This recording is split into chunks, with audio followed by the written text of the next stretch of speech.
Kami hanya takut kepada Allah Subhanahu wa Ta'ala. Ingatlah bapak-bapak sekalian, Peter Yongren ini adalah seorang misionaris. Karena dia melakukan doktrinisasi pada orang-orang yang lemah, yang tidak seiman dengan dia. Semua angkat tangan yang tergede. Siap berjuang. Siap jaga NKRI. Siap jaga Islam.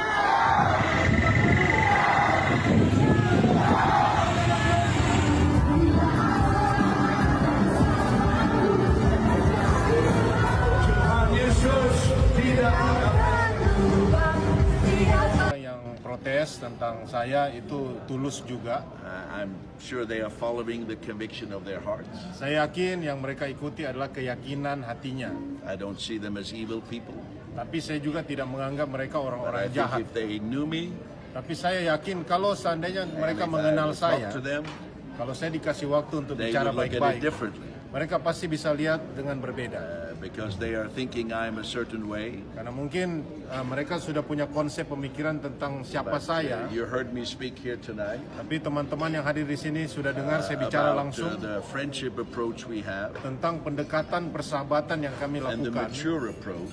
dan pendekatan yang dewasa. I'm not saying all religions are the same. Saya tidak katakan semua agama sama saja. We are mature people. Ya, kita orang-orang dewasa. We don't have to pretend we're all the Kita same. tidak perlu berpura-pura We have some seakan-akan kita different semua beliefs, sama. Pastinya kita punya but we banyak respect perbedaan. one another. Tapi kita menghargai So satu dengan yang if lain. I can send that.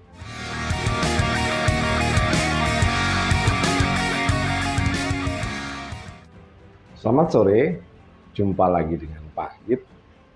Kita saksikan tadi ya, yaitu demo tapi ini udah kira-kira sebulan yang lalu lah di Palu. Jadi menolak kedatangan Peter Yongrin, ini pendeta atau penginjil asal Kanada. Dalam demonya itu mengatakan kalau Peter Yongrin ini adalah orang yang intoleran, ya. Karena ada spanduknya tuh, ya. Situ tuliskan, terus sering mempengaruhi orang-orang atau teman-teman kami yang lemah gitu. Jadi mereka ini khawatir gitu yang demo ini. Yang demo ini FUI teman-teman namanya, Front Umat Islam.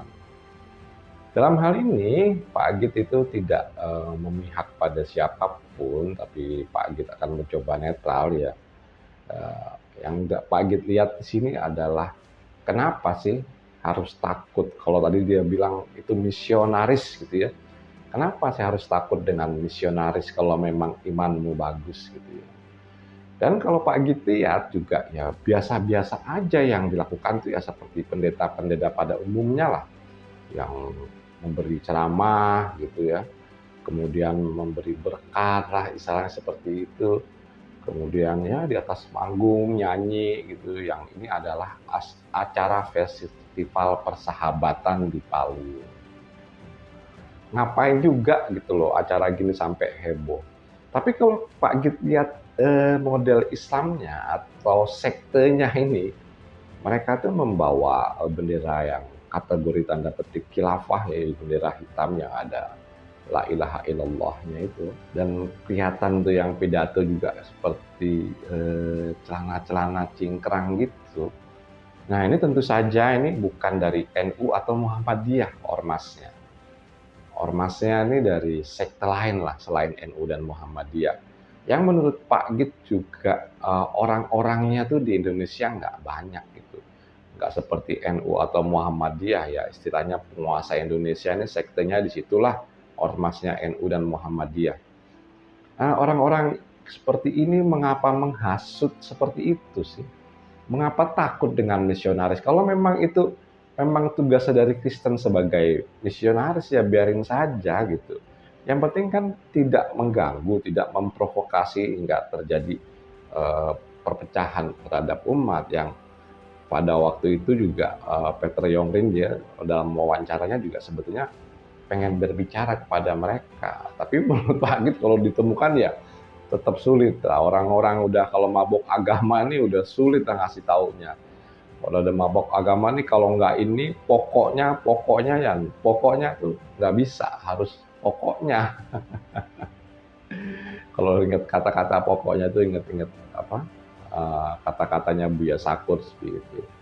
Ya, misalkan katakan dia promosi agamanya atau dagangannya, ya silakan promosi agamanya asal tidak menjelekkan agama lain.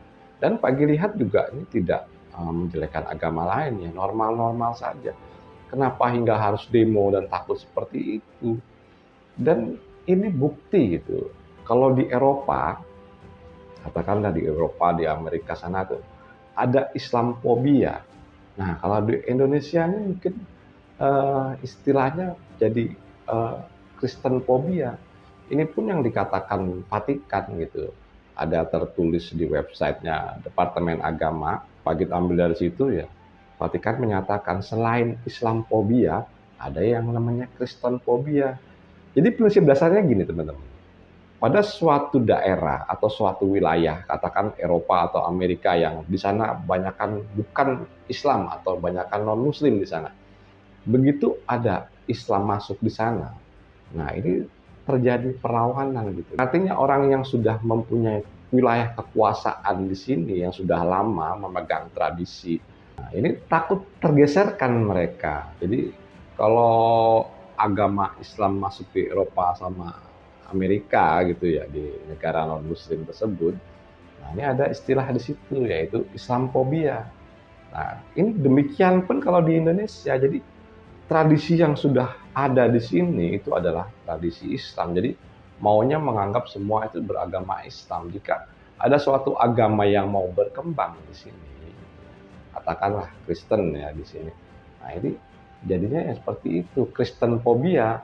Ini bukan hanya terjadi di saat ini aja ya, Kristen phobia ya baru-baru saja kita lihat waktu jemaatnya di Arca Manik Bandung melakukan Rabu Abu atau misa. Ini di demo terus mengatakan jihad. Dan kalau Pak Agit lihat orang-orangnya, ciri-ciri orangnya yang berdemo tersebut yang di Bandung ya, ini yang model-modelnya yang nggak jauh-jauh dari sini. Yang jelas ini bukan NU atau Muhammadiyah. Kenapa sih kita harus takut dengan orang menyebarkan agama kalau itu memang baik dan itu tidak menggeser keimanan kita? Kan nggak perlu takut gitu loh. Ini seolah-olah kalau agamanya tergeser gitu ya, ini akan menjadi kiamat atau apalah gitu, hingga mereka kekurangan pengikut. Yang jadinya dalam hal ini itu bukan mengajarkan kebaikan, tapi lebih ke arah politik ya. Memperbanyak umat, menguatkan umat dengan politik, ya, ini bisa dijalankan. Contoh, menjalankan politik di Indonesia dengan agama ya baru kita lihat kemarin lah. Besar-besaran dan terjadi alumni sampai sekarang ya. 212 waktu kasusnya Ahok sampai sekarang. Ini kan menggunakan topeng-topeng agama untuk melakukan hal itu. Dan masih banyak rakyat-rakyat kita itu yang belum ngerti dan masih ngikutin masalah ini, yang mereka pikirkan ini adalah memperjuangkan Islam, membela Allah, membela agama. Nah kalau agamamu benar, melakukan dengan benar kan nggak perlu dibela. Kamu yang dibela sama agama, sama Tuhanmu. Gak usah repot-repot mikirnya terlalu dalam dan jelimet, malah arahnya yang harusnya ke sana, jadi ke sana, bertolak belakang jadi 180 derajat. Kalau kita hidup berdampingan dengan agama lain itu istilahnya tidak ada kasus intoleran. Intoleran ini sebetulnya apa sih ya? Intoleran ini ya sebetulnya menghargai perbedaan yang ada, dan perbedaan ini itu sudah ada sejak dulu. Katakanlah ini adalah hukum alam gitu, yang nggak bisa dirubah, ya pasti berbeda lah. Contoh Pak Agit dengan orang satu rumah gitu ya, katakan istri atau anak, nggak mungkin pemikirannya sama dalam suatu hal gitu, pasti beda. Kan teman-teman juga yakin Pak Agit, teman-teman juga merasakan hal yang demikian. Nggak selalu kita dalam satu pikiran. Beda pendapat, oke. Beda pikiran, oke. Dan berkelahi dalam konteks berkelahi dengan pikiran, ini bagus. Artinya dengan berkelahi dengan pikiran, kita katakan pas debat gitu ya. Nah, besok kita mikirkan, kesalahanku apa yang aku lihat tadi. Jadi pikirannya juga berkembang, nggak di situ-situ aja. Oke, ini agak lari tadi, tapi menurut Pak Agit ya connect sedikit lah. Dan kita kembali ke masalah tadi, jadi intinya di negeri Indonesia ini bukan Islamfobia, teman-teman, tapi Kristen fobia, yang artinya kalau ada sesuatu yang sifatnya kristenisasi atau ibadahnya umat Kristen, ini kayak alergi. Tapi dalam konteks hal tertentu yang maksud Pak Git, Islamnya aja bukan semua Islam ini loh, Islam yang intoleran ini, yang mereka seperti alergi gitu loh. Kalau mendengar kata Yesus, mendengar nama Allah gitu, bukan Allah tapi Allah, mereka seperti alergi mendengarkan ini. Padahal Yesus itu menurut Pak Agit hanya perbedaan bahasa aja. Yesus, Isa, ya seperti itu. Misalnya David, Daud, gitu ya. Abraham, Ibrahim, Musa, Moses, dan sebagainya. Jadikanlah perbedaan ini sebagai rahmat, gitu ya. Jadi bukan sesuatu yang memicu atau memancing emosi, gitu. Perbedaan itu adalah rahmat. Gitu. Jadi kalaupun berdebat, ya berdebatlah dengan tata cara yang baik. Ya, nggak apa-apa berdebat itu nggak apa-apa asal dengan tata cara yang baik, saling memberi kesempatan. Kalau kita tidak sependapat ya sampaikan, gitu kan. Kalau kita lihat lagi kasus Peter Yongrin, ini di demo. Kenapa waktu Dr. Zakir Naik yang datang ke Indonesia nggak ada yang demo? Kan jadi kelihatan gitu loh. Kelihatan kalau Indonesia ini negara yang Kristen fobia. Oke teman-teman, menurut Pak Git beragamalah dengan logika dan terima kasih.